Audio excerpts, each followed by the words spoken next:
You are 25 years old. Your salary is $54,000. After taxes, $3,410 hits your account twice a month. The job is stable. The work is real. The commute is 41 minutes each way. You eat lunch at your desk 4 days a week. On the 5th, you walk to a sandwich place 2 blocks over and sit outside on a bench, even in November, because something about the building makes you feel like time is moving slower than it should. You don't tell anyone this. One Sunday night, you open a spreadsheet, not to budget. You already budget. You open it to run a number you've been avoiding. Your salary, a 3% annual raise, 40 years. You stare at the number at the end. It's fine. It's enough. It is not what you want. You close the laptop. You don't sleep well. That is where this starts. Not with ambition, with arithmetic. You don't quit at 25. That is not this story. At 25, you make one small move that almost no one notices. You start a thing on the side. You don't call it a business. It's just a thing you do on weekends.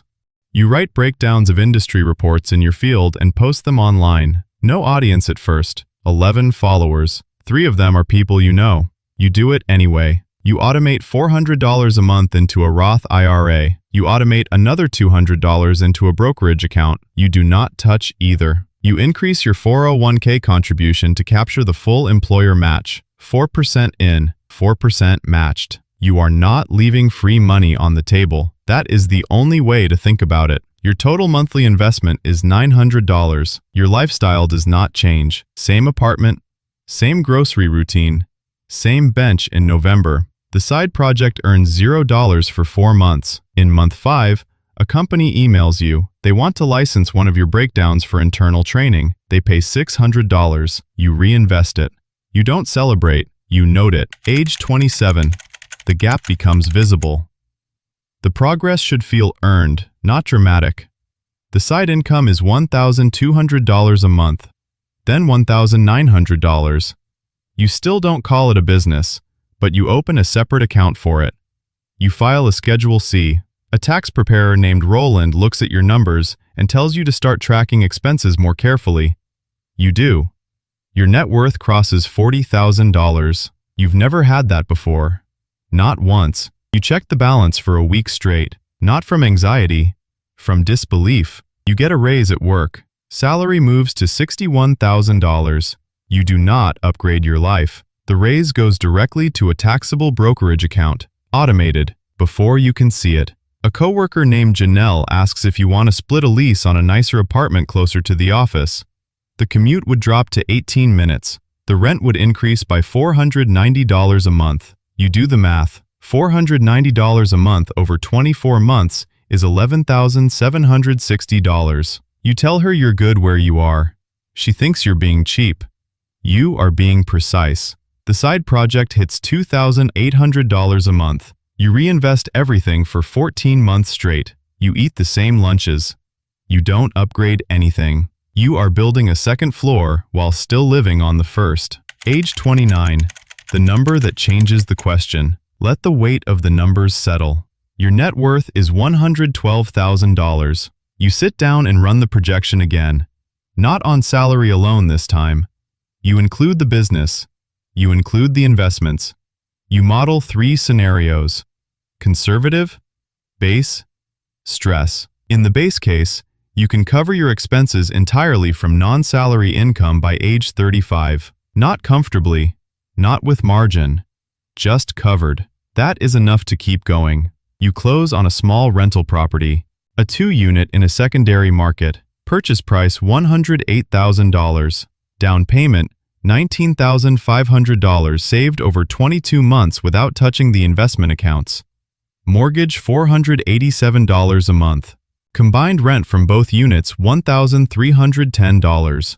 After taxes, insurance, and a 10% maintenance reserve, you net $541 a month. It is not passive. Tenants call. Things break. In month 7, the water heater in Unit 1 fails. $820. It comes from the reserve. That is what the reserve is for. You replenish it in 3 months and move on. Your salary is still $61,000. Your total monthly income is now $61,000 divided by 12, plus $2,800 from the business, plus $541 from the property.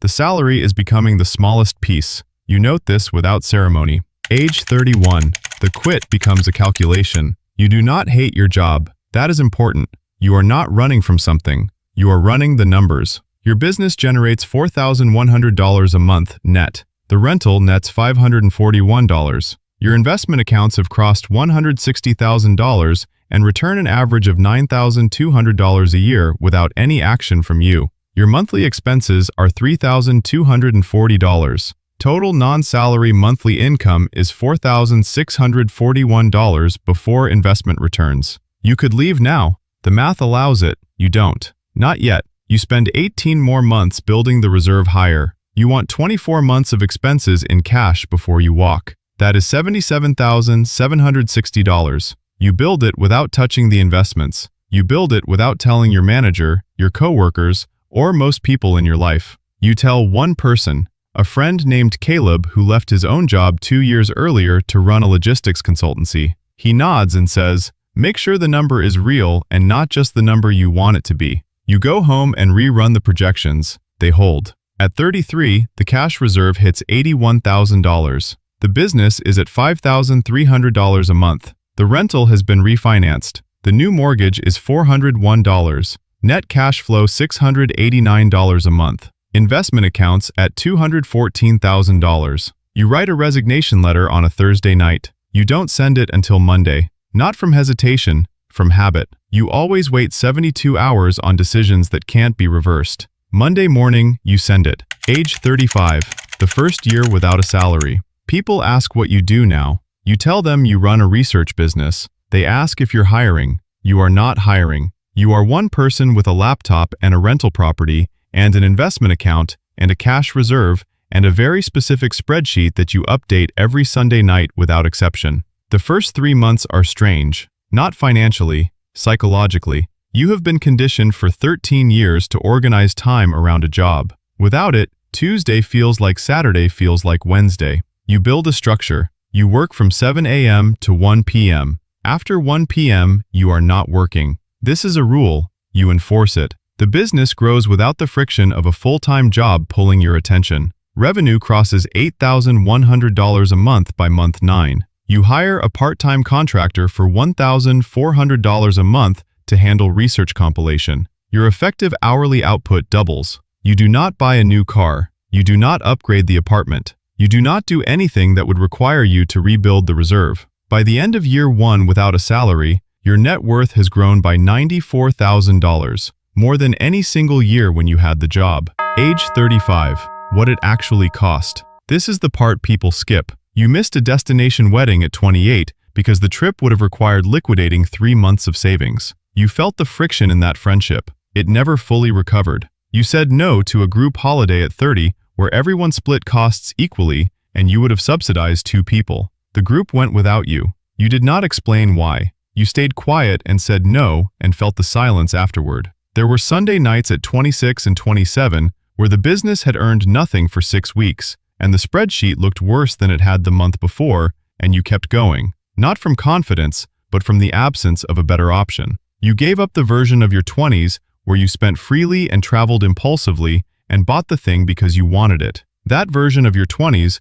would have felt better in the moment. You know this. You don't pretend otherwise. What you have at 35 is not happiness in the abstract. It is options in the concrete. You can work. You choose to. The choosing is the thing. The difference between must and choose is the only financial gap that ever mattered. The number at 35. Business revenue, $8,100 a month net. Rental cash flow, $689 a month. Investment accounts, $287,000, returning approximately $16,400 a year. Cash reserve, $74,000. Net worth, $412,000. No salary, no manager, no 41-minute commute. 10 years ago, you sat in a building where time moved slower than it should, eating a sandwich on a bench in November, running a number you'd been avoiding. The number told you the truth. You just had to decide what to do with it.